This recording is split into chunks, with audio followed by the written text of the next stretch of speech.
Is YouTube turning my 7th grader into a socialist? I'll tell you what she said about Obamacare, and you tell me how to set her straight. The Monica Perez Show starts now. This is Monica Perez, your Libertarian Voice on News 95.5 and AM 750 WSB every Saturday from 3 to 6. And I tell you my libertarian take on the news of the week. There is plenty of stuff going on. I've got my priorities in order, but I do want to cover a few different things. But my top priority is to let you know that this week is the Aflac Cancer Center Carethon, WSB's Carethon, where they raise money to battle childhood cancer. And it's such a great cause. It starts 5 a.m. on Thursday. I will be on the air with Dave Baker and Krista DiBiase starting 11 o'clock on Thursday evening, 11 p.m. on Thursday. We're going to do kind of the beginning of the night shift, and it's always lots of fun. Dave kind of teases me a bit, so maybe you can come defend me and my good friend Krista. It's always super fun. But what I really like about it is when we get the libertarians listening, they contribute at like sets records for how much people contribute overnight, because libertarians know that voluntary contributions are the key to a stable society without a lot of government coercion. So we get into some principles, but really it's just a very, very good cause and a lot of fun. So contribute during the Carethon. Tune in at 11 o'clock on Thursday to hear Dave and Krista and I do have some fun. And then this week, what I want to talk about on the show today, a few things happened. There's some drama came out of the White House on the press office shakeup. I saw that coming since Inauguration Day. I knew something like this would happen. I've talked about a few of the elements that I think came together this week. But to me, that's the fluff story. I want to talk about that a little bit later. It's fun. It's interesting. But I'm always craving a discussion of the real policy issues that we're facing right now. And, of course, the biggest one to me is healthcare. Is Obamacare. There's so many reasons, and it's so crystal clear that the federal government has no place in healthcare. It's unconstitutional. There's so many things. It's not necessary. There's no reason the states can't handle it. All of that. But this week, the Republicans who now control the House, the Senate, and the White House are failed to repeal Obamacare. They have more time to do it, but this was like a major failure to not get it done before the summer recess. And I read numerous articles of the past few days out of the Wall Street Journal who lay the blame possibly solely at the feet of Rand Paul, who refused to vote for this Obamacare light or Trump care. He said it doesn't effectively repeal Obamacare, and he wouldn't do it. And in this case, I stand with Rand, as they say. I don't always. I think he is a compromiser, and he's been accused of just standing in the way of this because really in Kentucky they want to keep Obamacare. It's possible. I really don't know. But the reality is the Republican voters wanted a repeal of Obamacare, and the Republicans did repeal it or voted to repeal it, sent it to Obama's desk numerous times, and they did that to demonstrate to their voters, their constituents, that they wanted to repeal it. And now, instead of repealing it and build a bridge, like put a fund aside or whatever to get people off Obamacare since they're addicted to it or whatever, already been damaged by it, build a bridge, take it slow, whatever, but just get it out of the federal, the purview of the federal government. But they're not doing that. They are saying it belongs in the federal government and we're going to give you our version of it. And to me, that's totally unacceptable. But I was thrown for a loop this week when I think I was eating breakfast or something, and my daughter was chattering. She's a 7th grader. And she said,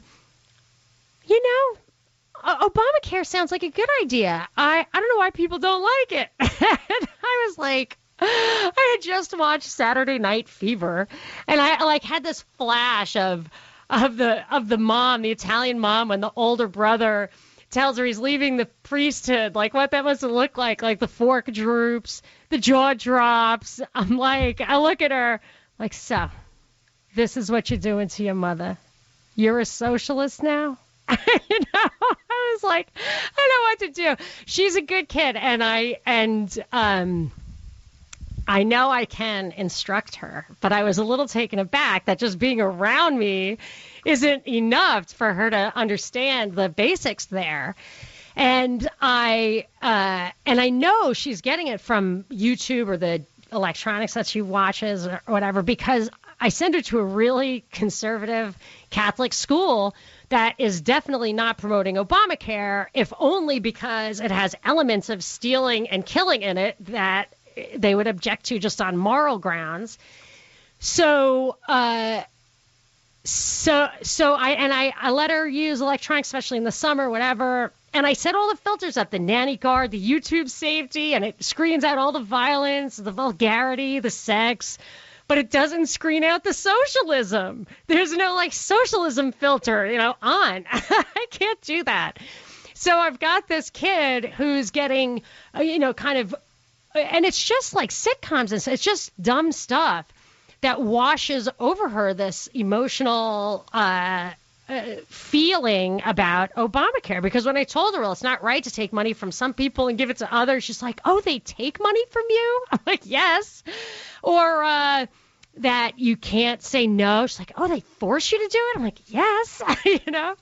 But I told her that I would address it on the air. I would lay out all the arguments, kind of basic 101, why I object to socialized medicine or Obamacare.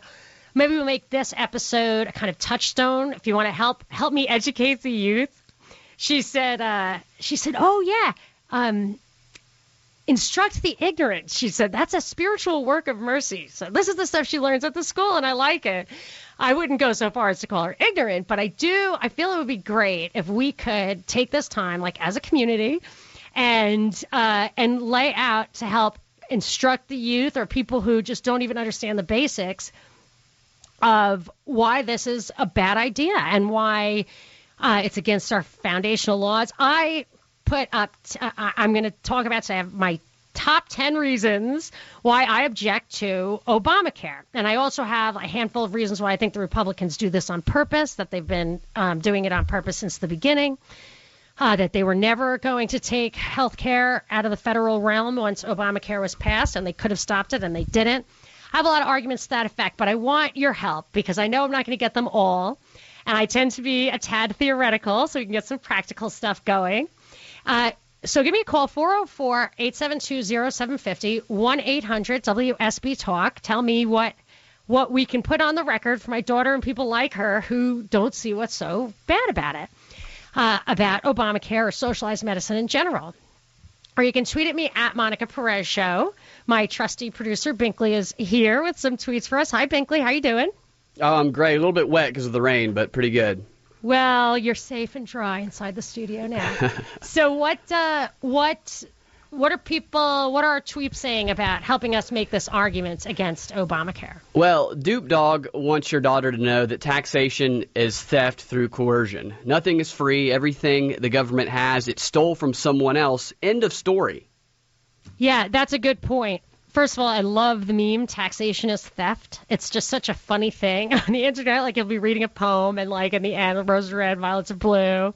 Taxation is theft, and inflation is too. I just love that stuff. That makes me just an uber nerd, I know.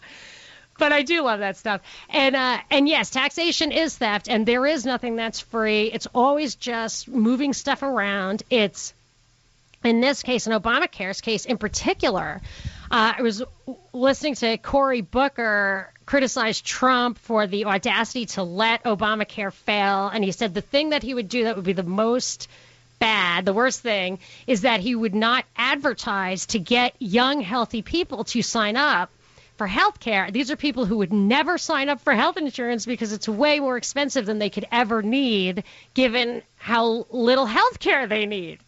So the idea is it's actually a regressive tax in that it takes people, younger, healthier people don't tend to have as much money, just as a demographic fact, than older people who actually pay more for health insurance and have more health problems. So it's a regressive tax that it gets the less the people with less income to subsidize the people with more income. So that's one of my big problems with it. I don't usually care about regressive versus progressive. I mean, taxation is theft, and that's the end of it, and that is the truth here. But we've got lots more items, a lot more things to tick off. And Binkley, why don't you tee up some more tweets for we'll get to some calls, 404-872-0750, 1-800-WSB Talk, and some more tweets at Monica Perez Show.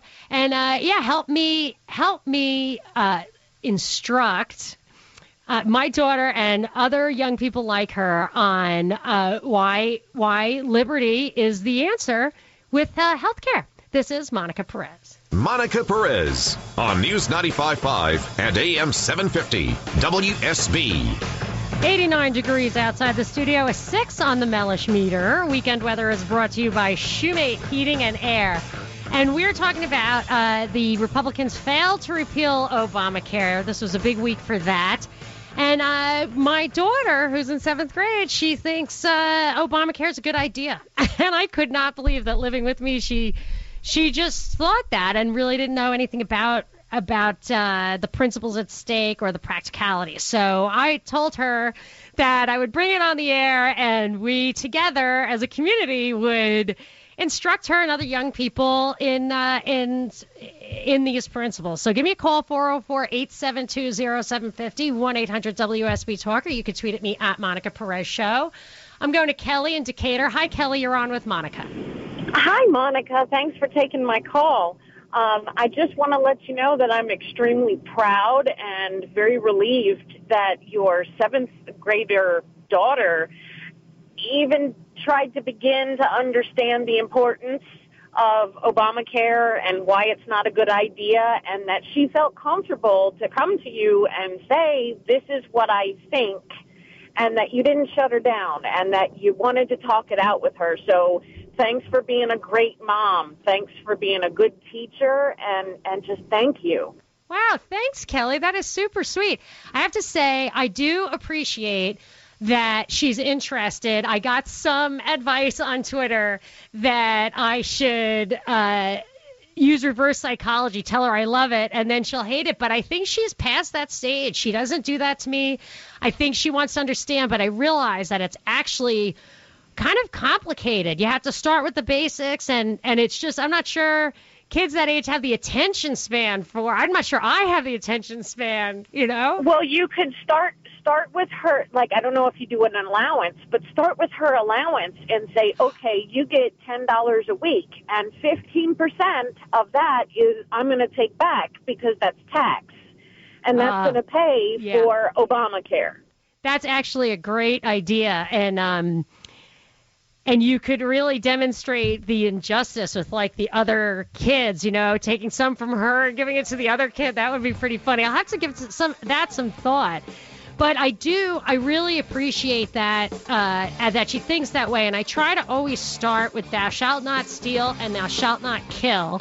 If I tell them that, and I tell them to hold their government up to the same standards as they hold themselves because their governments are their agents, then I think they're going to end up on the right side of the issues. But let's tease this all out. 404-872-0750, 1-800-WSB Talk. You can tweet at me at Monica Perez Show. It's a madhouse! A madhouse! Monica Perez on News 95.5 and AM 750 WSB. I am the Libertarian Voice on WSB, Saturdays from 3 to 6. Want to remind everybody this week is the Careathon. The Aflac Cancer Center WSB Careathon starts 5 a.m. Thursday. It's going to be some fun programming and so valuable. WSB raises so much money for that cancer center, helps the children. through voluntary contributions. And I go on with Dave Baker and my good friend Krista DiBiase at 11 p.m. on Thursday. We have a lot of fun. We do a lot of good. I always count on the libertarians to really break records on overnight donations because they believe in this kind of voluntary charity. So I appreciate that. I'm going to tell you in advance. I know a lot of you are going to listen. So I love that. And we are talking about health care, actually, but not voluntary contributions. We're talking about forced contributions. We're talking about Obamacare, which failed. The Republicans did not repeal Obamacare. You can say whatever you want. Every Wall Street Journal article that I read over the past several days, I'm not saying everyone that was written, but everyone I read said you can blame the few Republican holdouts for not giving us Trump care, which is what we really want to need. No, it didn't say what we really want to need. It said destroying the good in favor of the perfect, which you're never going to get. And it's not good. It was not good. The federal government should not be in health care. There's no reason for it at all. No reason for it. So my daughter, though, just by absorbing the media message, came to me the other day and said, I think Obamacare's good, Mom. And I was like, okay, where to begin? So I am asking you, and I'm getting some great calls and some tweets about how to kind of make this show, which I'm going to podcast next week. You can go to MonicaPerezShow.com for that, or PropagandaReportDaily.com for that, and the podcast I do with my producer Binkley. And I'm going to try to make this show a kind of touchstone or a primer for why the objections I have to socialized medicine. Many of them are moral and principle-based. Some are practical, and I want you, please, to help me. 404-872-0750, 1-800-WSB Talk. You can tweet at me at Monica Perez Show. I've got my top 10 why I don't like Obamacare. I'm going to give you a couple. Give you two now. Take a tweet, and they'll get you your calls. One I mentioned already. It is redistribution of wealth, and it's regressive. So it takes money from people who have less, and young people, healthy people don't need health insurance, requires them to buy health insurance, or penalizes them if they do not by taking their money. And then and in that way subsidizes older people who do need health insurance, but it would be otherwise more expensive if the healthier people were not in the pool. But also, this is, I don't know if this is like my top reason, but it's an interesting thought. There's this thing called the Hispanic Paradox, where Hispanics from other countries, no matter what country they come in, they tend to have greater obesity. They don't speak English, don't have access to health care, all of these things, yet they tend to live longer than Americans born in this country. And some speculate that actually having too much access to health care or having too much exposure to health propaganda is actually bad for your health. And the only reason I bring that up is because I notice when they talk about Obamacare, the successes and all that, to the extent anyone does, they always talk about health insurance coverage. They say, oh, we've got coverage up. Never really talks about outcomes. Never talks about longevity. It doesn't talk about those things. And to the extent that maybe being over-medicated, overexposed to radiation and chemicals, perhaps that stuff is not, it's not good it's good to have some limits on how much access to that stuff you have. I know that sounds crazy, but my mom's 88. She's always been super frugal. And sometimes I wonder if just not consuming so much is a key to health in itself. I don't know. Maybe that's a little too woo-woo, but let's hear what you have to say. I'm going to start with some tweets. Binkley, what are the tweets saying? Well, Coach Jay doesn't like Obamacare because of the taxes, because it's an invasion of privacy. There's less available care. There's less choice. And most of all, it canceled a perfectly good health insurance plan that him and his son had. He did all that in one tweet? He was very efficient. What a guy. Can you just read that one more time? He doesn't like Obamacare because of the taxes, the invasion of privacy, the less available care, the less choice, and because it canceled a perfectly good health insurance plan that him and his son had. All right, I'm going to have to take off each one of those over the course of the show. I love the privacy thing, though. One thing that's really unique, in my opinion, truly unique, about Obamacare is the only thing I can think of that requires universal registration. even the selective service, Social Security, you don't, I mean, they do now when you're born give you a Social Security number, but truly you don't get penalized. Every single person in this country simply must register for Obamacare. And I think that could be the number one reason for it, believe it or not, as far as the government goes. So he's touching on that a little bit, but keep that tweet handy. We're going to make sure by the end of the show we get to every one of those ideas. I'm going to go to some calls, 404-872-0750. 1-800-WSB Talk. Let's do a little rapid fire. I'll give you your chance, but let's try to get these points out there for the record for my daughter. I'm going to Richard in Ackworth. Hi, Richard. You're on with Monica. Hey, Monica. I'll just say this real quick and then hang up so I can get your response. But it kind of goes along with what you were just saying. When you have socialized medicine, more people have the ability to, every time they have a pain, go to the doctor and get pain medication, and then we wonder why opioid addiction is such a big deal right now. There you go. There's another reason to hate it. Thank you so much. That's very interesting. I will say that the whole drug war, I have a lot to say about that. I do not want to get into it right now.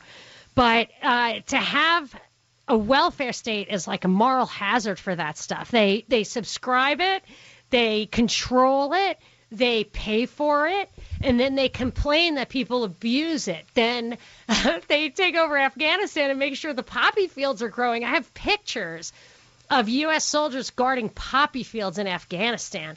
I mean, and this opioid drives people, if the government pulls back on the reins, drives people out into the black markets, and it's just a terrible, terrible situation.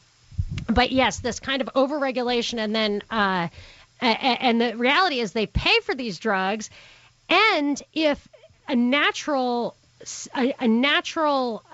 limit on how many drug addicts you can have, how much drug abuse you can have, how many drugs a single person can do, is the need to go out and work. I mean, if you stop working, you're not going to be able to eat. Eventually, in a free society, many fewer people can become drug addicts than in a society that has a safety net that doesn't require anything more than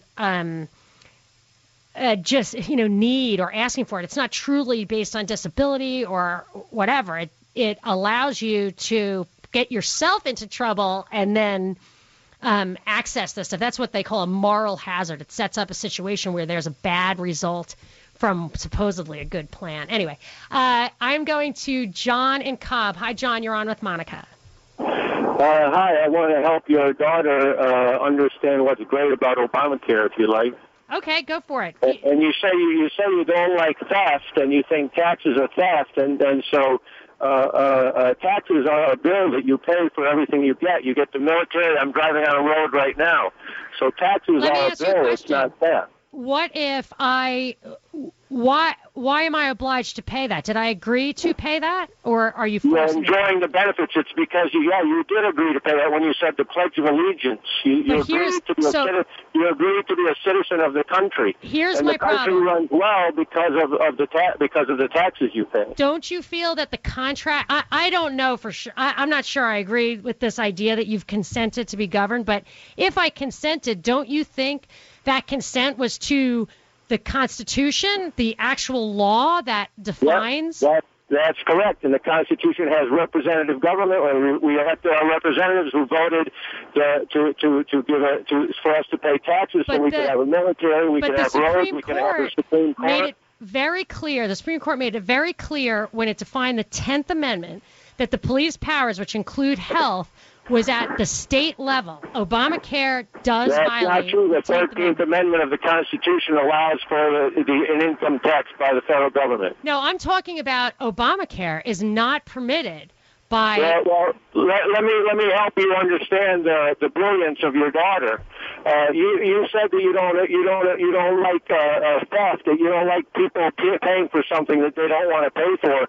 What do you think happens when and do you agree that it's a great thing of Obamacare that young people there's a mandatory insurance for young people? They have to buy it by law. I think that's bad. You don't like that. I do not. What do you think is going to happen when some 20-year-old falls off their motorcycle with no money and no insurance and no income and is in a coma for 5 years. I actually think that if people received the consequences of their actions, there would be much less actual injury. Well, so that, like, if you didn't have that idea that there was a safety net, whether you paid for it or not, you would actually experience the consequences and be more careful in your life. Again, it's a moral hazard. That's true. Maybe they'd be more careful, but we're never going to live in a society where we throw our people in the trash when they make a mistake. No, that's true. And because people would be monitoring it, and it wouldn't be an entitlement, it would be something you asked for because of a mistake you made, you would have charities and voluntary organizations that would provide that. Well, what happens, in fact, is that when these young people fall off their motorcycles, or even if it's not their own fault, they have a brain tumor, and then they don't have any insurance, I end up paying for it. Yes. I will say I think that it is prudent for people to have catastrophic care insurance, which is not what this is. So, and you have separate risk pools. So every 20-year-old in the whole country, if they wanted insurance against catastrophes, it would cost them next to nothing because they would be in a pool with all the other 20-year-olds. That's what insurance does. That's what it's for. But what you don't want is to put 20-year-olds in the same pool as 80-year-olds, because then the 20-year-olds are paying for all this stuff that they don't need, which isn't insurance. It's just a wealth redistribution.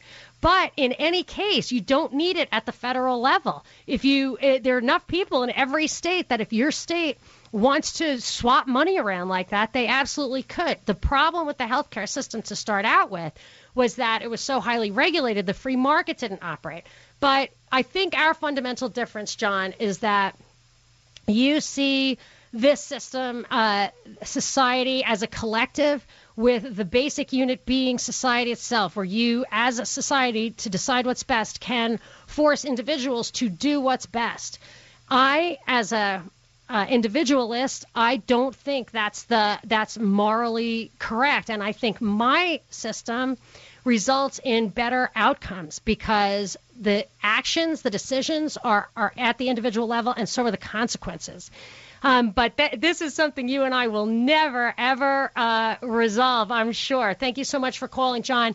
Got to take a quick break. Be right back with more calls and why you like or don't like Obamacare on a basis of principles that we can instruct people who are trying to figure this out. This 404-872-0750, 1-800-WSB Talk. This is Monica Perez. Monica Perez on News 95.5 and AM 750 WSB. 97 the forecast high today, the actual high today. 75 the forecast low overnight. Weekend weather is brought to you by Shoemade Heating and Air. And we're going to keep taking calls on what you like or don't like about socialized medicine. Obamacare in particular, 404-872-0750, 1-800-WSB Talk. You can tweet at me at Monica Perez Show. But just for people who are just tuning in, my daughter is in 7th grade, and she doesn't understand what's not to love about Obamacare. So we're going to, for the record, school her. Maybe by the end you'll convince me that she's right, and there is nothing wrong with it. I highly doubt it, but let's start. Going to John in Athens. Hi, John. You're on with Monica. Hey, Monica. I love your show. I wish it was on more often. Thank you. My daughter is 12. She's about to be 13, and she's starting 7th grade this fall. And I had this very conversation with her just a week ago. And the 3 main points I made to her and the 3 main questions I asked her were, do you think that it's the government's business to tell private citizens that they have to buy a good or a service from the government? To tell them that they have to. That was number 1. Number 2 is, should the government be taking over such a huge portion of GDP? That's a lot of the money that's moved and made in this country. Should the government, instead of private business, be the one to handle and deal with all that money? And third, generally, you can think that when there's competition in the free market, that provides better services and lower prices. I am going to address all those things right after the break. 800 WSB Talk or tweet at me at Monica Perez Show.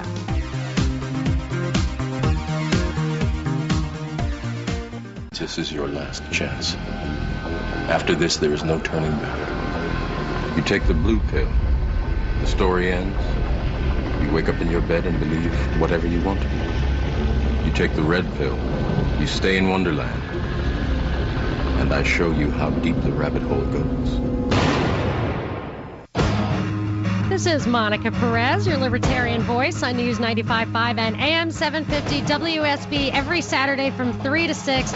We are well immersed in our conversation about Obamacare.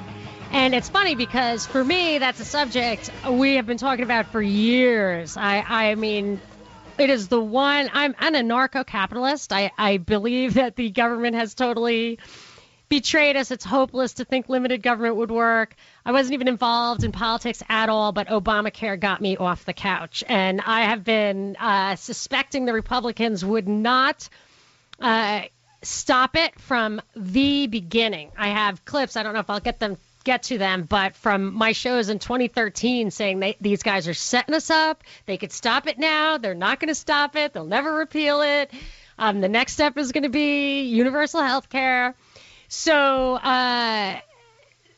this week, I think they kind of, for now anyway, failed to repeal Obamacare. But before I get deeper into that, I just want to remind you that this week is the Aflac Cancer Center Careathon, WSB Careathon, raising money for that great, great place. It starts 5 a.m. Thursday. It's going to be around the clock. Here on WSB, I'm going to be on with Dave Baker and my good friend Krista DiBiase at 11 p.m. on Thursday, and we always have a great time, and it's a great cause, and I love to have the libertarians call and listen. I think we have the best record for the night shift in the Careathon history. I don't want to go out on a limb there, but that's what I think. So listen to that Thursday at 11 or all day on Thursday and Friday. So my daughter is so inundated by the kind of popular entertainment not in the school she goes to, just on electronics. And she said, I think Obamacare is a good idea. I don't know how anyone could be against it.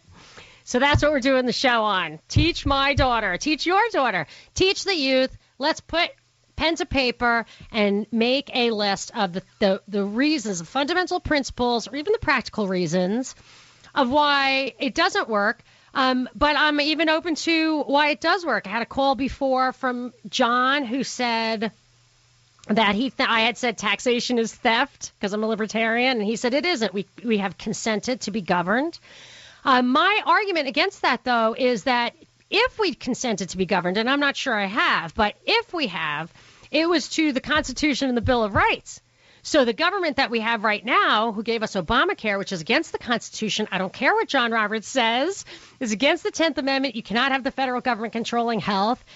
That they are violating the foundational laws of the government we consented to. They are thieves and usurpers. And what they're doing here is theft no matter how you slice it. Just before the break, I got another call from another John, kind of gave him short shrift, but he made some great points about teach the kids that it's force. You know, that you can think insurance is a good idea, but how about the force? Another point he made was, do you want the government to control that much of society? And I'll tell you, this is what happens in the countries where they have universal health care, which is where we're headed, this is what they call a Trojan horse for it. As Obamacare collapses, the universal health care will take its place. And of course, they'll blame the people who didn't opt for Trump care, which is federal control of health care, federal mandates, federal requirements for health insurance. It's basically the same violation of principle that once the government controls all that, once they control that much of the economy, you're never going to have small government again. Nobody's going to vote for it because more than 50% of the people have a stake in either providing the service or receiving the service. So then you have European-style so-called conservatism, which is really just we can run all these social programs more efficiently, and then you do spiral into the morass of poor service, which was John's final point. Competition provides better service at lower prices, and that's just a fact. Look at plastic surgery, look at LASIK, all the medical stuff that is not part of government-mandated health, government-regulated, controlled health, gets better and cheaper all the time. So those are a few of the reasons. I want to tick off all of them. So let's go through it. 404-872-0750, 1-800-WSB Talk. I want to take some tweets at Monica Perez Show. Binkley, my producer here, he has some tweets for us. What you got? Smoking some tweets. Well, I think it's a great idea. However, not run through any government entity. Yes, insurance is a great idea. I love insurance. I have tons of insurance. If you are in a pool of people who are similarly at risk as you are and who cannot control the outcome, so they can't screw you over by doing crazy, dangerous things, you want to be in a pool of no scuba divers or no race car drivers, and the price of that is low. And I would posit that just about all the government functions that I object to or many of them are just forms of insurance. Like Social Security is really an annuity. Medicaid or Medicare, whichever one is for old age, is just insurance. And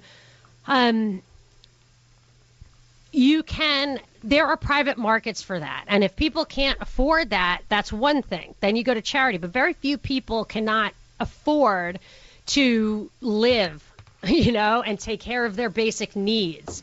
That would be a situation of kind of mass starvation and stuff, which we are just not anywhere near. That's just not a reality of our technology. Our advancement in technology feeds everybody. If you can work, you can eat and take care of yourself. So you just have to rethink at the fundamental level, is this something you have to steal from one person and give to another? I would say nothing is ever that. That really destabilizes society. But what do you think? I am going to go to Jack in Woodstock. Hi, Jack. You're on with Monica. Hey, Monica. How are you? Good. How are you doing? I'm doing great. I'd like to just bring up a perspective I've never heard spoken, at least in the listening that I've done over the years, and that's one from myself being a health insurance agent. I got into the field in 2008 and found it to be a great career, and Obamacare put an end to it along with thousands of other agents just like me because they cut our commissions by 75%. More directly to the points that have been made, which many have been great and a great discussion, the government has got no business being in my bedroom, and the government has no business being in my pocketbook any more than is absolutely necessary, and they certainly have no business being in my health care. And if you take a look at what the government has done in the past, they don't know how to run anything anyways. So why would we have our health care run by them? Yeah, it's so funny. The more they fail at stuff, the more they create these problems because all the health problems, all the industry comes from them. But I love the point that you made, Jack, about it displaced you from your job, because if you even just when they make the problem is if you have a calling, you have a job, you want to pursue your job, they have no right to stop you to do that or displace it. And one could say, well, go find another job, but they have no right to do that. The market works, it functions. You were providing a service and they replaced you, and you can't do what you are trained to do, what you're calling, what you invested in. And you're right. There's no compensation to you for that. That's a good point. And to another point that you had made about competition, I'm a capitalist at heart. I really am, and I've been around long enough and had my own business long enough that really competition is what breeds good pricing. You got to have competition. That the commissions were cut by the insurance companies, what they paid us. So really, if I wanted to be upset and I took a look at it at first blush, I'm going to say, well, the insurance companies have really done me wrong. Well, the fact of the matter is the insurance companies had to do that because they had to start insuring everybody. And I had to start paying for it out of my taxes. They had to start taking all the people that were health risks. And it sounds cold-hearted, and I'm not cold-hearted. I'm a compassionate man. But the fact of the matter is should I have to pay for you that sit around the house all day long eating Twinkies and drinking Coke and watching TV and is 300 pounds overweight? I want you to have health insurance. I want you to live a long, healthy life. But should I be responsible for that when you have a heart attack because of your lifestyle? Well, that's the nature of a real, genuine insurance, is people in the same risk pool get together and share the risks of their health or lifestyle. And if it's beyond that, if you're forced to cross over and pay too much, that's charity. That's redistribution of wealth. That is not insurance. But I love your point about competition. I have this old mantra, which is very nerdy. Again, my economics nerddom coming through. But that greed drives productivity, and competition checks greed. So greed gets people out there making stuff, and competition drives the profits down to zero. So you're in this constant state of innovation. And, the people who really get rich are the people who innovate tremendously. And then the new movers, the competition comes in and drives down prices. And this is just a cycle that improves the lot of the working guy, of the regular guy, just all day long. So that even if you aren't a huge innovator, even if you're just a guy who can work for a living, these innovators, the greed, the profit, and then the competition makes so much more accessible to you that you wouldn't otherwise have. And the basics like health and food and shelter and clothing are pretty much within the reach of everybody. So we don't need to have a massive 300 million person risk pool like Obamacare is. If your state wants it, do it at the state level for starters. Thank you so much for the call, Jack. I am going to take a quick break, come back at 404-872-0750, 800-WSB Talk, or you can tweet at me at Monica Perez Show. Monica Perez on News 95.5 and AM 750 WSB. Scattered afternoon storms tomorrow. High forecast of 91. Weekend weather is brought to you by Shoemate Heating and Air. And we're talking about Obamacare, and I'm going to your calls, 800-WSB Talk or 404-872-0750, or you can tweet at me at Monica Perez Show. I'm going to Steve in Auburn. Steve, you are on with Monica. Hi, Steve. I cannot hear you. So I'm going to move on if you don't say hi. Steve. Okay. I'm going to go to Tim. Tim in Stone Mountain, you are on with Monica. Hey, Monica, how you doing? Good. How you doing? I have a problem with this concept of if you're just healthy and you maintain, a high deductible policy, the competition and the innovation will drive the price down.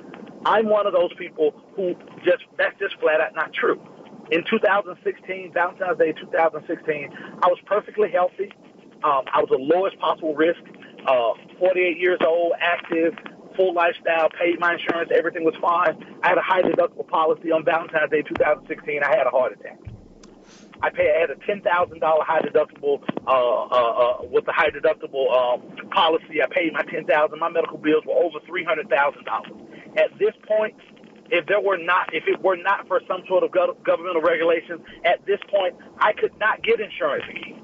The insurance company would, if they didn't have to, if there wasn't some mandate, they wouldn't insure me. I would have capped out my lifetime cap. Would have been taken care of. They would not insure me. All right, I have two things to tell you, Tim. Sorry, I want to get it in because I got to take another break soon. I hate that. The one thing is that healthcare would be much, much, much less expensive without government involvement. That's just a fact. Even having babies, I found my mother's old records. I'm the youngest of 9, so she had babies in the 50s and 60s. And she, it was a tenth the price at the most in today's dollars. So it's 10 times as much in real dollars since government got involved in healthcare. And the fact that they limit competition means that there aren't policies that you can get that would offer you. There isn't enough competition, like a cross-border competition or whatever, so that you could have a policy that they can never cancel, that you can get kind of a lifetime. You would be able to get any variety of insurance that you wanted if it weren't so highly regulated. I think this is the government created the problems. 800-WSB Talk. You can tweet at me at Monica Perez Show. And now for something completely different. Monica Perez on News 95.5 and AM 750 WSB. I am the Libertarian Voice on WSB, Saturdays from 3 to 6. We are well immersed in our discussion about Obamacare. Republicans refused to repeal Obamacare. They can say whatever they want. A couple of holdouts wouldn't vote for Trump care. They voted to repeal Obamacare something like 60 times when they knew Obama was there to veto it. They did that to convince voters that's what they would do if they were returned to D.C. and if the White House went Republican. They told people they would repeal it. They didn't pass a replacement bill for Obama to veto. They didn't lay out what they had. They didn't all agree to that. They simply repealed it, and that's what they sold to people. And now their answer, I never liked repeal and replace. I never heard a voter say, now don't just repeal it, replace it. No, I never heard that. That's all coming from the power elite down to us because they want the power at the top. And this Republican stuff is just federal control of health care. And I lay it at all the feet of the Republicans who won't just repeal it, which is like most of them. But my daughter is really convinced by, I guess, swayed or impressionable, whatever, by just the arguments that kind of float out there in the air that Obamacare is good. But I want to highlight the pros and cons to her, or the principles of why I object to socialized medicine. And I want your help. 404-872-0750, 1-800-WSB Talk. You could tweet at me at Monica Perez Show. Tim called just before the break, and he said he was healthy, he had a good policy, had a heart attack, and he's not going to be able to get continuing coverage if he loses that coverage, or maybe he lost it without Obamacare. And that the cost of health care is so insanely expensive that he simply has to have insurance. And I just tweeted an article about the history of health regulation in this country. Very interesting, just how the government involvement and regulations drive the prices through the absolute roof. I remember, I don't know if it's in that article, but I remember reading that the American Medical Association was established because doctors weren't making enough money. So they decided to limit medical schools, the number of medical schools. I think some of it's in that article that I just tweeted at Monica Perez Show. But there are, if you look at other kinds of medicine, cosmetic surgery and LASIK and stuff like that, the quality improves and the price goes down. And for basic medical care, which is mostly all you need, it's predictable. If we can't earn enough money to take care of our health, then it's a crisis of humanity, you know, and we are the most technologically advanced society in history. I mean, perforce, basically, because we have all past technology and all the technology that we invent every day. The productivity of labor is through the roof. You can do little things and still live in a house with a floor instead of a dirt floor. We have the wealth to take care of basic health needs, and that's mostly what it is. Almost all of it's spent in end-of-life care. That last year, when the quality of life is very low, the costs are very high, and the reason so much money is spent in that spot is that the decision maker is disconnected from the payer. So it's not like you're spending your entire grandchildren's inheritance on painful processes that may or may not work. It's that you opt for those, right? I understand why, because that you're entitled to them. It's just a decision that's been taken out of your hands. 80 years of tax paying, being a part of that system, that's what you get for it. But most people would not make that decision on their own. So it's extremely inefficient. And I lay it at the feet of the government to start out with. Not that it's a problem of the natural market forces and that the government needs to correct that. I disagree with that premise. So after all that, let us get to some tweets, calls, 404-872-0750, 1-800-WSB Talk. Binkley, let's have a tweet. All right. Franny tweets, I've read of long waits for simple diagnostic tests and procedures in the UK and Canada. Are U.S. citizens ready for that eventuality? That's a good point. The biggest problem with universal health care is, especially this insurance system, is that you disconnect paying for stuff, and it creates over demand. So people will go to the doctor when they otherwise would not have if it's absolutely free or low price or whatever. And that stresses out the system. At the same time, when you really regulate how much doctors and hospitals and stuff can get paid for these things, you don't get the surge of new doctors, new facilities to meet that demand. So the consequence is long wait times. And with cancer, for example, many things, those intervening quickly, I know strokes, heart attacks, the reason the fatality rates have gone down in a lot of those illnesses is very quick intervention, which I don't think you're going to get. Excellent point. Thank you. Now, Binkley, I saw a tweet you put out the other day, and since this conversation, maybe just yesterday, this conversation's been revolving around my daughter being influenced more by little pot shots that are delivered in otherwise entertainment-oriented videos. That's where I think it's coming from. Rather than living with me, as you can imagine, even if it's just that my show is on the radio in the house, you would think that she would not be impressed by those arguments. But you sent something. What was that? It was like the cutest little baby. Probably there was a picture of a little baby, and she looks so cute. She looks to be in designer clothes. And was she like a face of, death or something? What was that? Basically, that was a piece of propaganda from the resistance movement designed to short-circuit people's thinking, charge up their emotions. It's called the Faces of the Healthcare Fight. And basically what they do is they put a bunch of pictures of sick babies, and they make you believe that if Obamacare is repealed, these babies are all going to die. Even people holding signs in the article saying, people will die. Yeah, I really find that emotionalism disgusting. Like, that upsets me. I think it's totally immoral. Yeah. And I noticed a tweet from JQ who said that I think, my daughter will hate this because she's considers herself a pro-life feminist. So I don't know, look how drilled down her labels get, but she's not going to want to hear this. But JQ said girls are more emotional than boys at that age. When people are, emotionally active, they're more impressionable. And I feel like it's when you're forming these ideas, if it's in an emotional atmosphere, those ideas get embedded as well as, if not better, than really intellectual, critical thinking, and they prey on that. I think that's the foundation, the cornerstone of propaganda. Absolutely. They don't want people thinking or having reasonable conversations. I know. That's when I start getting depressed. That's why you're here. That's why we need you. Oh, that's why I'm here. I appreciate that. I do actually like to have that. You gave me a lot of hope, Binkley, not too long ago, when I was experiencing despair.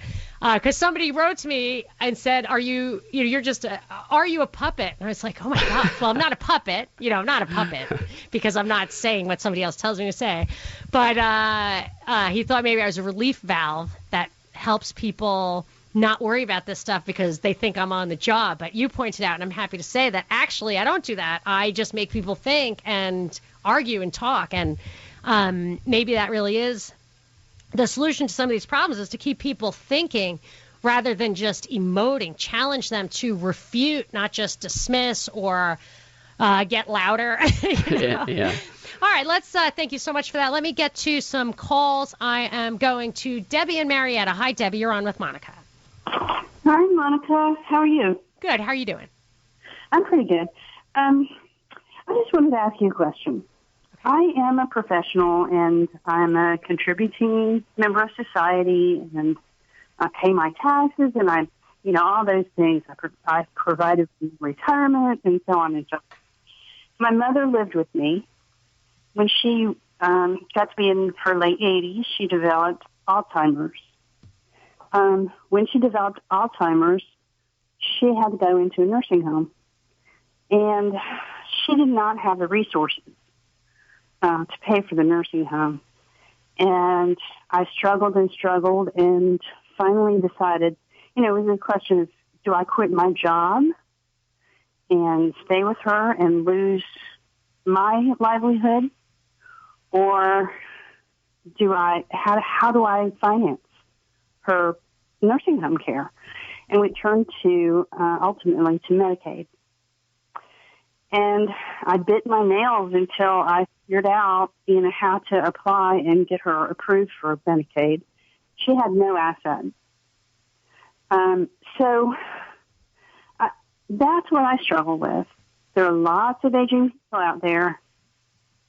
And what do we do with them if we're cutting Medicaid? All right, I'll tell you what how I approach problems like this. If you take the situation as it is, a situation that was created, I think, intentionally for this purpose, I look at that and say, okay, and I've talked about this completely outside the context of healthcare, that I feel like especially the counterculture in the 60s, which behind it, if you peel the onion on that, you find like the CIA. They brought over psychological research from Russia on how to use music to manipulate people, how to disconnect. One big thing about this cultural upheaval is that they like to disconnect children from parents, that the next generation from the past generation, send them away to college, have a draft, all that kind of stuff.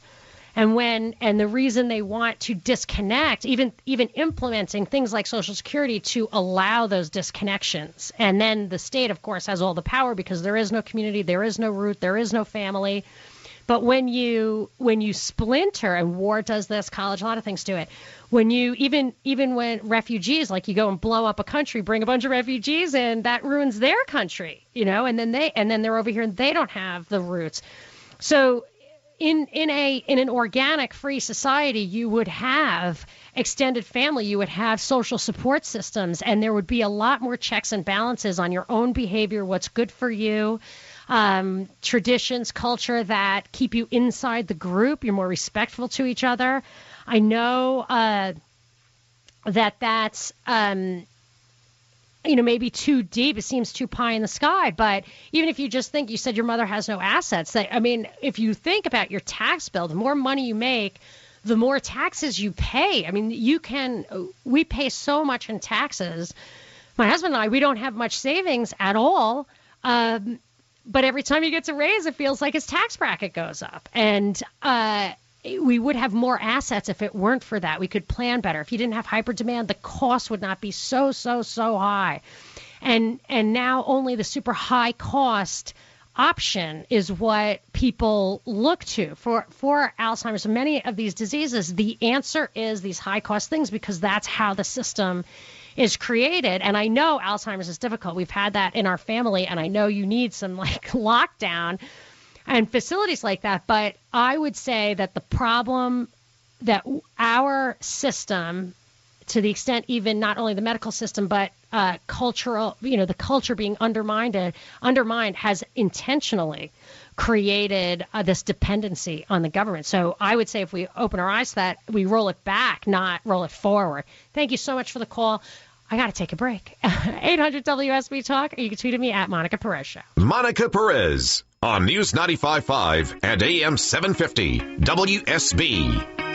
85 outside the studio. Skies are overcast. Weekend weather is brought to you by Shoemate Heating and Air, and I am going to Hal in Athens. Hal, you are on with Monica. Hey, Monica, I'll give you a real quick thought. If all providers of medical services had a price list so that you could pick and choose what you were going to get and what you needed, you wouldn't overuse your medical services. You could start with some simple free market solutions instead of all the complicated problems. I love that. I'll tell you, my husband had this. I don't know how I happened to see, they broke out how much it costs. The medical insurance that his company pays for our family it made me sick. It was so insanely, it was definitely 5 digits. It was many, many, many thousands of dollars. And I said to him, if they would just give us half of that in cash, I spend less than that. I understand you need catastrophic care. I would have catastrophic care, but just the waste of it just got to me. And he said, you can't. I said, just tell him to cancel it and give us half the money. And he said, you can't cancel it, not after Obamacare, But yeah, free market solutions. I would just, out of a sense of conscience, I don't like to waste the care. the cost. Anyway, thank you, Hal. Thank you.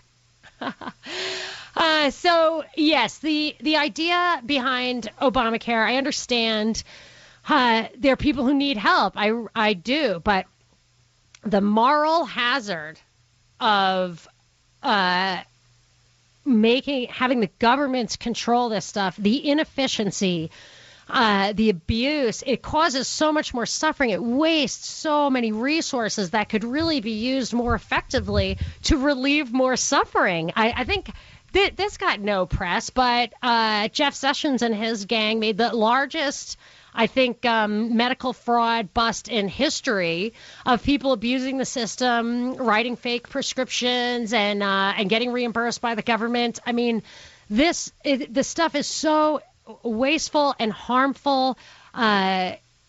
Encouraging people, I've seen it myself, encouraging people to get tests that they don't need that actually hurt them. You want to have more control. You don't want somebody in D.C. controlling that stuff, telling you what to do. It's not good. It hasn't worked out, and it's why we're in the position that we're in. I want to talk a little bit about the Scaramucci-Spicer thing, so stay tuned. 800 WSB Talk, this is Monica Perez. Please, take my hand. Now, open your mind to me. Please, open your mind. Open your mind. Open your mind. This is Monica Perez, your Libertarian Voice on News 95.5 and AM 750 WSB every Saturday from 3 to 6. We are wading into the Obamacare discussion. The Republicans did not repeal it. They have the Congress, they have the House, they have the Senate, they have the White House. They did not repeal it. They didn't, and I don't think they ever wanted to. I think they let it happen on purpose. I've got reasons behind that. I have a lot of examples of things I think point to that conclusion. I want to get into that. I want to talk about something that was just on one of our news breaks about this guy, Scaramucci, becoming the new press secretary. I don't know if that's his exact title, but he's in and Sean Spicer is out. And I just want to kind of give you a what to watch out for. I have this Twitter hashtag WTWOF, and I put what to watch out for is on there, and they often come true. And I saw a couple of these things kind of coming, and now I think I understand how they're coming together. Spicer on Inauguration Day really set himself up and was jumped on. I just smelled a rat with the whole way his role was launched, and I pegged or called right then that he would be a short timer, that he was some kind of placeholder for somebody else. I don't know what, but he was not going to be there long, and he has gone one of the shortest tenures of a press secretary's history. Now, what was not on people's radar was this guy Scaramucci, and in January I wrote an article about him saying to watch out for him, that he was assigned the role of, what Valerie Jarrett's title had been, that he's a Davos man, like Davos, Switzerland. He's like a globalist, an elite globalist. He's just kind of I think he's a shady character. He's a media guy, whatever. But he made a speech to Davos last time saying, don't fall for the hype. Trump is globalism's last chance because he can use populism to get the masses back in the fold, basically. I mean, that's how I interpreted his speech. You can look. I tweeted out the article I had written earlier.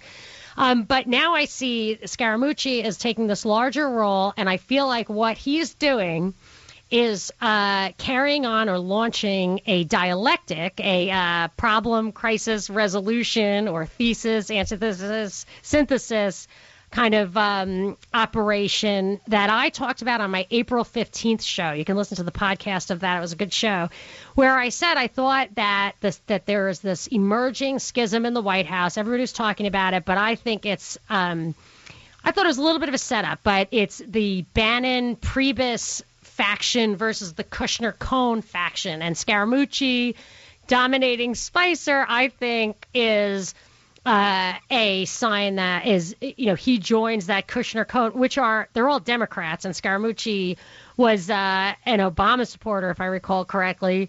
But I think this is just part of the drama that's coming out of the White House. It'll probably have a longer-term meaning, maybe for 2020, the presidential election. I don't know.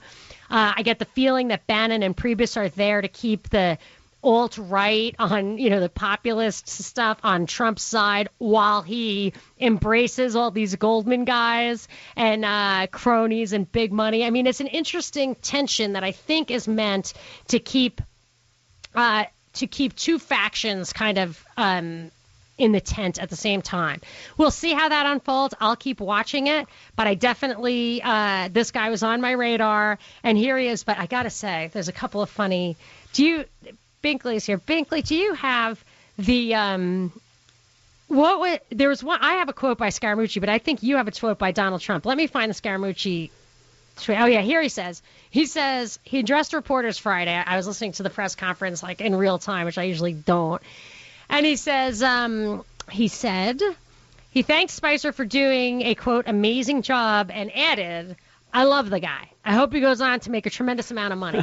It's just so crass. So he really comes off as such a, I want to use a vulgar term because he's a wise guy.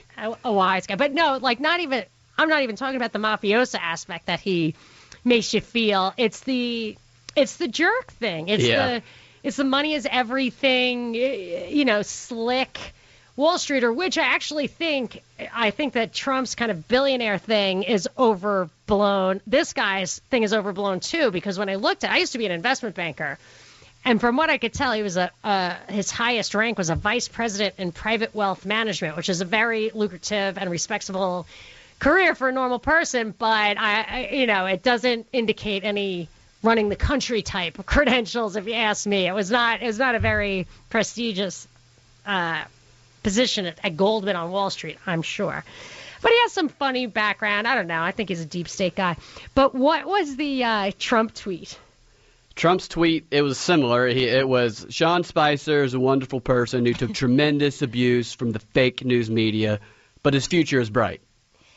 Yes. So I heard that tweet. Like he's a good guy, got, his butt kicked by the fake media. And I just thought, it's like, this is how I translated that tweet in my mind. I thought, it's a shame that weak loser got his butt kicked so hard every day that he had to move schools.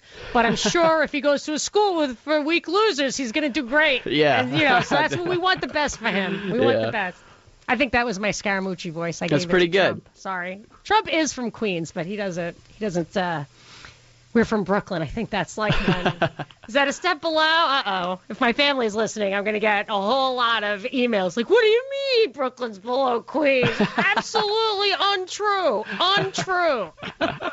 And the Bronx to them is upstate. I mean, you might as well be a lumberjack if you live in the Bronx. Yeah.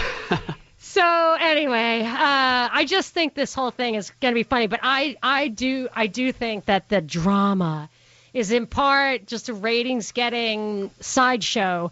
But in this case, I feel like the dialectic they're setting up between the alt-right populist faction and the rich guy crony Democrat faction is actually going to be more than just a sideshow. I think they're going to use it for political purposes. And I will say it folds into the Obamacare thing because the theatrics that I'm seeing, that I've always been seeing from the Republicans since 2013 at least, to me is just a way to get us to buy in, because they have, the left, the right, the Republicans, the Democrats, I don't even distinguish between them in this regard. They have, they're really just doing this to get us to believe that the democratic process is working, or that, I should say, it's to subvert the actual procedures that are in our laws, the Supreme Court, the Constitution. They don't care about it. None of them care about it anymore up there. There's powers behind every, most, if not all, of the seats there, that even you see it in local elections in Atlanta, like little elections where 100 votes can make a difference. the invested powers in that little community can really make the difference. And I think all these shenanigans are meant to get us to accept things that are really violations of the Constitution. I mean, what John Roberts did was wrong in accepting Obamacare. And then you can go one step further and say if John Roberts was right and it was a tax, that voided Obamacare on its face, because taxes have to start in the House and Obamacare started in the Senate. So they're subverting our laws. And it just shows the power, the effort they have to take to actually subvert that. Those pieces of paper our laws are written on actually do have some power. They're a way for us to fight. And all this noise is our politicians' way of snowing us, and they are. But I want to explore a little bit about that with the Republicans at the bottom of the hour. Let me take a quick call. I'm going to Mike in Duluth. Hi, Mike. You're on with Monica. Yes, I have two things, and it's a slight diversion from Obamacare. Totally fine. When are you going to have another off-site radio broadcast like you've done 2 times in the past at the Harp's Irish Pub? Yes, that is so super duper fun. I kind of feel like if I overdo it, I'm not going to get a good crowd. So let's plan on doing it when I get completely derailed from the football and basketball. So it's going to be a while. After all those seasons are over, I'll initiate my good stretch of broadcasting with another Liberty on the Rocks at the Harp. But if in the meanwhile, maybe we should have an impromptu Liberty on the Rocks where I don't broadcast, but we just all get together for a pint of Guinness. So okay, would that work? That's fine for me. The second thing, it was already a lead-in on what you were just saying, that you are not necessarily there every Saturday because a bunch of guys show up in Athens and they want to play football. You get bumped for X amount of weeks. What I'm asking people to do is, if they like you as much as I like you, call the powers that be at WSB and request that Monica be on Monday through Friday in prime time. That because you are more informative than many of the people that are on the air right now. Mike, I would never take a shot at anybody else, but I really appreciate your confidence in me and that you enjoy it, and I'm happy to give as much or as little as I am asked to give. But I also, do you listen to our podcast, Mike, or do you just like the live stuff? We make podcasts, but there's no calls. I like everything. Oh, it's just good. that when you talk about things that are going on with the government, you peel off the layers of the onion on things that we never, ever hear from the TV people that give out information on what they want to give out, not what the truth is. Thank you so much for that vote of confidence. I have to say, my show last week and the week before was this stuff about Ukraine and the backstory of our own Assistant Secretary of State being behind the coup that happened there, leaked audio about the protests in the square in Ukraine where snipers shot both policemen and protesters to spark a riot. Really deep, dark stuff. I played it. I did it on my show on WSB. A week later, WSB played it again. This was really hot stuff, what you're talking about, Mike. Yet, when Binkley posted it on our YouTube channels, they demonetized it. He put a title on there that said, Ukraine, Putin didn't destabilize Ukraine, we did, and they wouldn't let us, not that you get pennies on that stuff, but I'm just saying, I mean, isn't that interesting? So I love the opportunity to be on the air. I'm happy for as much or as little. But if you don't get enough, you can check out our podcast. They're really good. PropagandaReportDaily.com. You can get them all. And we'll keep talking about this. Maybe I'll expose the Republicans and in a way that you're not hearing anywhere else after the break. 404-872-0750, 1-800-WSB Talk, or you can tweet at me at Monica Perez Show. Monica Perez on News 95.5 and AM 750 WSB. 7. Tomorrow's high, a little bit cooler, 91. Weekend weather brought to you by Shoemate Heating and Air. Talking about the basics, socialized medicine. I mean, these kids are getting brainwashed by pictures of beautiful little babies, and I don't think they understand that the net value of the government controlling healthcare is not necessarily healthier babies. Going to Ann in Atlanta. Hi, Ann. You're on with Monica. Hi, how are you? Good. How are you doing? I'm fine. So if it wasn't for Obamacare, I would not be insured. When my husband was alive and he worked for a company, we got insurance from his company, and we paid. And then when he passed away, I found that I had to go out on the open market, and thank God I was able to because I have a pre-existing condition. I am paying $1,000 a month for my care. I'm not excited about that. But my problem is I've gone through 3 different health insurance companies that go, oh, here's your policy, you can have it. And then before I even get through the first 3 or 4 months, they go, by the way, we're not going to be in the state of Georgia next year. And so because of Obamacare? Yeah, I think that, and I think if it was private health care, would they be able to keep pulling out of the state like they do? Well, they didn't, though. When it was private, actually, they didn't, and there were rules, and I think there still are, of selling insurance across borders, so it limits competition. You're really stuck with very few choices because of the government regulation. Well, but then before we went to Obamacare, though, if I had a pre-existing condition, they would have said, we don't want to take you on, even if you're willing to pay this amount of money. So there's got to be a happy medium between the two. Well, here, I would back up. The way they set it up, I hope I have time to get this out. Housing, education, and healthcare are all subsidized by the government. Mortgages are tax deductible, school loans are subsidized, and health insurance is deductible at the employment level. Those are all financial products. It's not healthcare, it's not tuition, it's not rent, it's the financial products. It's a total subsidy for financial products. It distorts the market so that people get their healthcare from employers, and employers use that as a benefit. There, in my opinion, there's no reason for any of that. If you took it out of you having to belong to an institution in order to get health care and health insurance, because the fact is, by promoting health insurance that way, you drive up the price of actual health care.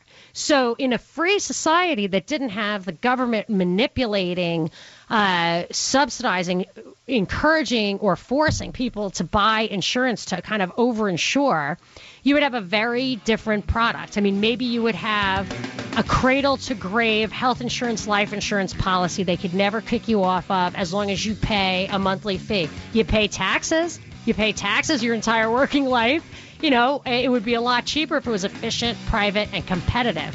But you have to realize that we're looking at this in a snapshot. We need to take a step back. 800 WSB Talk. Tweet at me at Monica Perez Show. You got me excited because this would truly be both an adventure and a learning experience. Monica Perez on News 95.5 and AM 750 WSB. I am your Libertarian Voice on WSB Saturdays from 3 to 6. So we are sadly in the home stretch because I'm only on page 5 of my 9 pages of things I don't like about Obamacare.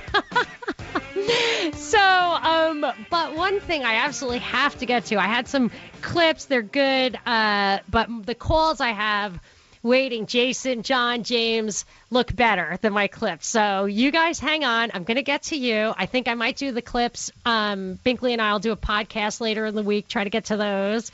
If you look for our podcast, it's this show and a kind of just internet show we do, which you can find all the episodes on propagandareportdaily.com. Don't forget the Carethon, Aflac Cancer Center. Carethon is this week. WSB raises a lot of money for the Cancer Center and has fun doing it. It's so touching, so moving. I love it. Starts 5 o'clock Thursday morning, but I'm going to be on with Dave Baker and Krista DiBiase at 11 o'clock Thursday night, and I think that it's a very good listening. So you're going to have to write a check probably, but it's worth it. We'll try to make it worth your while. So tune in for that. But one thing I want to do before I get to those calls is I wanted to talk about I just wanted to tick off because it's important to get it out there. The reasons the indications that I have that the Republicans want this and have always wanted it. They want universal health care. They want health care at the federal level. So I'm going to tick off my reasons. Let me get a tweet from you, Binkley. What you got? Dean tweets that no one should be forced into a financial contract with a business. That's true. I mean, how Republicans can stand behind that, I don't know. But these are the things that I'm going to take off. In September 2013, I have a podcast on MonicaPerezShow.com called Obamacare is a Hot Mess. But it's September 2013. And it was before it was implemented. Ted Cruz did this like fake filibuster thing. I think it was like showmanship on his part. I think he knew it was going to fail, and I'm not sure he was genuine about it. I hate to throw him under the bus, but at the time, I totally believed he was doing it genuinely. But then and now, I believe it would have worked if Republicans stood behind it, and it was not a big deal.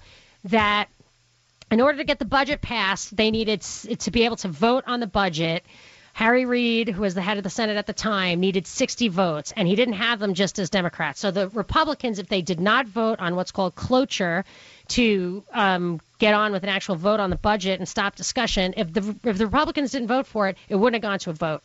And they could have just kicked that can on Obamacare, even if it meant budget continuing resolution, shut down the government. I don't care. I knew, and I said it on the air at the time, if they don't get rid of this, if they don't keep this thing from being implemented, you'll never get rid of it. And if they implement it and it fails and it's meant to, you're going to have single payer. And I think that's the track we're on. And I did read a couple of articles throwing Rand Paul under the bus, throwing Trump under the bus, their attitude towards Trump care or Obamacare, whatever. If they let Obamacare fail, it'll be their fault what happens next. Not true. It's been in the cards all along that Democrats wanted to go to total government-run health care, and these Republicans are playing right into it. They wanted to win elections on the Obamacare issue, but they like that on the top. A couple of reasons I think so. First of all, John Roberts was a Republican appointee, the Supreme Court justice who wrongly deemed this constitutional wrong. But the real issue, once he said it was a tax, John Roberts, the real issue was that if it's a tax, it had to originate in the House, and it originated in the Senate, so it was unconstitutional on its face at that point. He should have thrown it out right then and there. He did not, and no Republican challenged it. The Heritage Foundation, what's it called? Heritage.org. I forget the full name of it. They... when Clinton was coming out with universal health care, they promoted this thing, which is mandatory health insurance. Romney implemented it in Massachusetts, and he was the one they put up as the Republican presidential candidate. In a one-issue election, they put up the only Republican who did not have the moral high ground on Obamacare. And I heard Dick Morris and other people in Iowa, when Ron Paul was really running away with the primary, Dick Morris said, a vote for Ron Paul is a vote for Obama. And in reality, a vote for Romney was a vote for Obamacare, no matter which one won. I'm not going to go through all of the points I have, but a very telling thing is an article I wrote as a review of a book by Irving Kristol. I've talked about it before. It's called Neoconservatism, the Autobiography of an Idea. He says, I'll just read one of the quotes. He says, he's in favor of a conservative welfare state, and he says that the elite ruling class has an obligation to mold and shape the opinions of the people who know they don't know anything. That's almost a direct quote. This is a direct quote. He says, the basic principle behind a conservative welfare state ought to be a simple one. Wherever possible, people should be allowed to keep their own money. Sounds good. Rather than have it transferred via taxes to the state. Sounds good. On condition that they put it to certain defined uses. So you can keep your own money as long as you're forced to buy insurance. And then in another place, he says, the Great Society should have included some form of national health insurance. That was his big thing. So this is Irving Kristol, the father of the neoconservative movement, the guy who wrote the blueprint. That book is the blueprint for today's Republican Party. And it's all over their real philosophy. Even Read the Wall Street Journal this week. Martin Feldstein. All these people wrote how to make Trump care work. And for me, that's a tell. Just repeal it. Repeal it. Set aside a bridge. It'll cost less. Just anybody who's been affected by Obamacare, set aside a bridge until you can return health care to the states, even Medicare and Medicaid. Why can't the states organize their own millions of people within their borders? No reason. That's what the 10th Amendment requires. That's what they should do. So thank you for listening to that. What should have taken an hour took 5 minutes. I am going to go to Jason in Marietta. Hi, Jason. You're on with Monica. Hey, yeah. I think the key number one most important thing to remember about all this is that government lies. They lie to us and tell us anything they need to tell us to get whatever they want to do done. You had a caller a couple of hours ago mention the income tax. All right, well, that's the 16th Amendment. They passed the 16th Amendment predicated on 3 lies. 1, it's a tiny tax. 2, only the wealthiest will ever pay it. And 3, as soon as the war is over, it'll go away. We're going to write it back out of the Constitution. Well, now it's not a tiny tax. Now everybody but the poorest Americans pay it. And the war was over 100 years ago. All right. Obamacare was predicated on a lie. All right. I mean, if you were hiring somebody to do a job, how many times would you let your contractor lie to you before you fired it? Yeah, that's such a great point. And that's what I was trying to say earlier. We've got to figure out how to start taking power away from the federal government and transferring it back to the state. Here's the thing, is that we have a conflict of interest with the government. So we think of government as an extension of ourselves, but in reality, they work against us. Say it again? It's an entity all to itself. Government does what government needs to make sure that government lives. And the only legitimating premise on which it exists is to serve us as an extension of our right to self-defense. We are bound together because we say defensively, at least the American experiment was based on that. The federal government, I like the Articles of Confederation, which did not allow taxation at all at the federal level.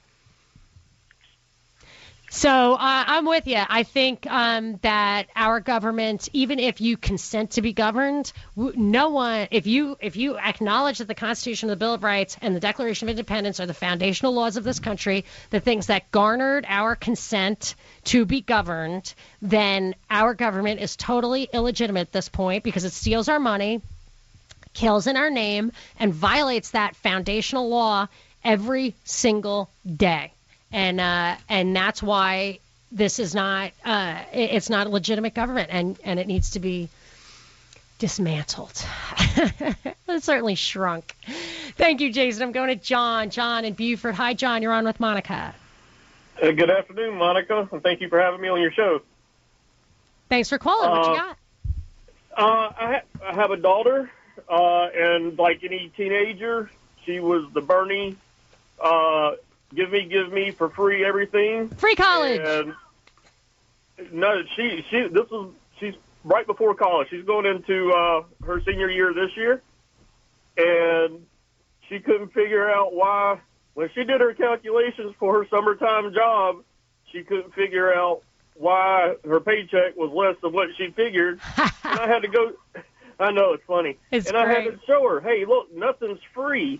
And we went through the gamut, and her eyes just got, as wide as pancakes. And yeah, because she was probably used to dealing with you. So you're like, I'll give you $5 to wash the car, and you gave her $5 to wash the car. You didn't get her to do it and say, oh, I'm going to keep it for, the air conditioner I'm using in my room. Exactly. But in a second point, the answer to the socialized medicine is 2 words, socialized and power. And that's all. That's it. That's the only reason why we have it. Yeah, and it's actually I am so cynical at this point that I believe it's a subsidy to a really dysfunctional healthcare system that doesn't really the correlation between having health insurance and having health, I would say, might actually even be inverse. Like, I don't know. I mean, it's a simplified example, but my grandmother was 95 and hadn't seen a doctor since he came to deliver her last baby 60 years prior to that. And I asked my doctor, like, what's the one thing I could do to prevent cancer? And she said, choose your genes wisely. I was like, okay. So why do I pay? I think it's something like $12,000 a year in insurance for my family. I don't know. Socialized does not belong in this country. I know we have a lot of programs that are socialized, but it doesn't belong here. Right. And you know what? If you want to live in a socialist country, there are a lot to choose from. And if you want to live in a socialist state, you can. There are many states that absolutely have and would have programs that are even bigger than this. That move to California. There's a lot of room there. It's just the whole beauty of the experiment. The American experiment was that you could vote with your feet. You could move out, and every state is robust enough to support whatever policies it can support, and if it doesn't, if it collapses, well, there's your lesson. You don't go to another state and say, we need to steal some of your money because we can't live within our means. And that's the only reason to bring it up to the federal level. There's no economy of scale. Anyway, James, hang on. I'm going to get you right after the break. This is Monica Perez. Monica Perez on News 95.5 and AM 750 WSB. Showers and storms likely. High 88 is forecast for Monday as the work week begins, but that could change. So stay tuned to WSB for weekend weather, brought to you by Shoemate Heating and Air. I am giving James and Canton the last word. James, what you got? Hey, Monica, thanks. Hey, I just wanted to comment that I think it's quite a shame that now that we have a president that's a Republican, conservative focused, the conservatives or the Republicans own both houses, Congress, and is that, and something that was talked about openly about 8 to 10 years ago when we started this whole healthcare debate about what really needs reformed, that these two things aren't even being mentioned, and they're off the table. And the first is tort reform, and the second is loser pay system. And it seems to be that people have forgotten that the real problem with healthcare is that 70% of the cost is liability insurance, and the lawyers have essentially, commandeered the system and made the healthcare unaffordable for a lot of people and not accessible. And that's really what should be at the forefront of the healthcare reform discussion, and it's not even on the table. And that's a great point. At that time, a good friend of mine was a doctor, and she just mentioned to me, and I'll never forget, she said the three things that really just cripple the healthcare system are, right, that liability insurance that the doctors have to pay, the fact that there isn't cross-border competition for health insurers so that there's competition and you can get whatever you want.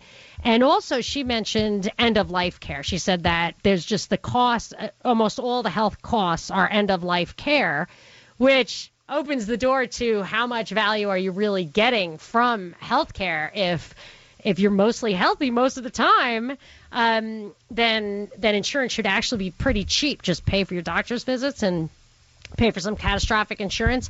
I did want to point out that Rand Paul, in his defense, people were criticizing him. He said that Trump Care, or this latest thing, actually codified some of the things the Democrats couldn't get into Obamacare that solves some of the problems, and it'll keep it going. So don't give him too short a shrift until you look into it a little bit more. We continue this conversation all week long on Facebook, Twitter, at Monica Perez Show. You can check out my podcast with Binkley at propagandareportdaily.com.